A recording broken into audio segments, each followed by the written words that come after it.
भारत में लगभग विलुप्त होता यह नन्हा सा जानवर स्लैंडर लॉरिस पेड़ों पर रातों में ज़्यादा दिखाई देता है। वजन में मात्र 300 ग्राम से ज़्यादा नहीं होने के बावजूद बहुत फुर्तीला नहीं होता है। यह शर्मीला जानवर दिन में कम ही दिखाई पड़ता है। ये समूहों में रहते हैं और अपने भोजन की तलाश में रातों को निकलते हैं। इसकी लंबाई 20 से 25 सेंटीमीटर होती है। स्लेंडर लॉरिस निशाचर स्तनधारी होते हैं। लॉरिस धीमी और सटीक गति के साथ शाखाओं के शीर्ष पर यात्रा करते हैं। इनकी चाल बहुत धीमी होती है। स्लेंडर्स लॉरिस की दो प्रजातियां हैं जो लॉरिस जीनस वर्ग के सदस्य हैं। रेड स्लेंडर लॉरिस जिनको लॉरिस टाइग्रैंड्स और ग्रे स्लेंडर लॉरिस जिनको लॉरिस लिकेरियानस भी कहा जाता है। इनका जीवन चक्र अधिकतम 15 वर्षों का होता है। यह भोजन करने के लिए झाड़ियों से नीचे उतरते हैं और जमीन के खुले हिस्सों को पार करके एक पेड़ से दूसरे पेड़ तक जाते हैं। इनका भोजन कीट, पेड़ों की शाखाओं और फलों के ऊपर निर्भर रहते हैं। लॉरिस निशाचर जीव हैं।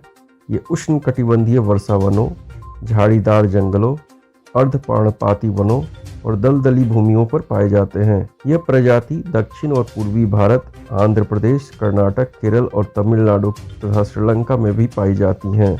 इस नन्हे से जानवर की संख्या में गिरावट होने लगी है, जिसका मुख्य कारण जलवायु में परिवर्तन और जंगलों का रिहायशी इलाकों में परिवर्तन भी शामिल है। इनकी संख्या कम होने के कारण इनको घरेलू और पारंपरिक दवाओं में भी इनका उपयोग होता है।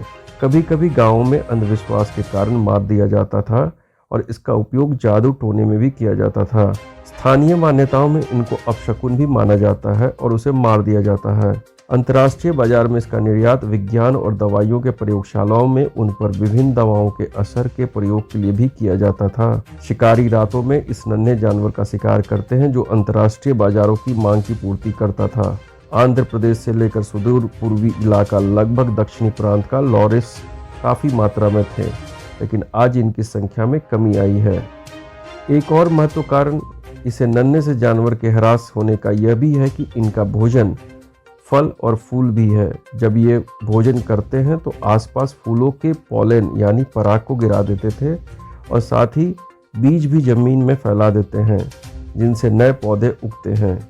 इस इलाकों में ऑर्गेनिक खेती करने से एक फ़ायदा यह हुआ कि पहले खेती के लिए प्रयोग की जाने वाली पेस्टिसाइड्स और फर्टिलाइजर्स का उपयोग कीड़े मकोड़े खाने वाले लॉरिसों को भी मारता जा रहा था।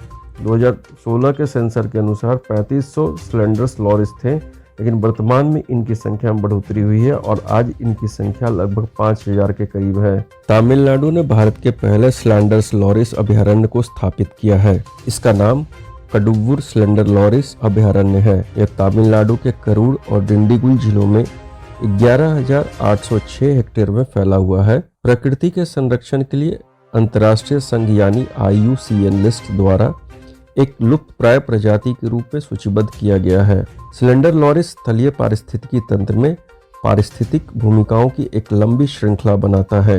लुप्तप्राय प्रजातियों में संख्या में वृद्धि उनके आवास की स्थिति में सुधार, संरक्षण और उनके ऊपर आने वाले खतरों से बचाव के ऊपर निर्भर करता है।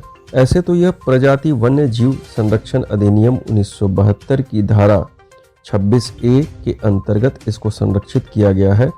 फिर भी इस विलुप्त प्रजाति के तत्काल संरक्षण की आवश्यकता को महसूस करते हुए राज्य सरकार ने करूर और डिंडीगुल जिलों में 11,800 हेक्टेयर वन क्षेत्रों की पहचान की है, जिसके अंतर्गत डिंडीगुल जिले में वेदसंदूर, डिंडीगुल पूर्व और नाथम तालुक और करूर जिलों में कदावुर तालुक शामिल हैं। वन जीवों के संरक्षण की दिशा में महत्वपूर्ण कदम उठाते हुए राज्य सरकार ने पाक खाड़ी में भारत के पहले डुगोंग संरक्षण रिजर्व, विल्लुपुरम में काजुवेली पक्षी अभयारण्य, तिरुपुर में नजरायन टैंक पक्षी अभयारण्य और तिरुनेलवेली के गस्थामलाई में राज्य के 5वें हाथी अभयारण्य को सूचित किया है। इसके अलावा 13 आर्द्र भूमियों को भी रामासर स्थल घोषित किया गया था।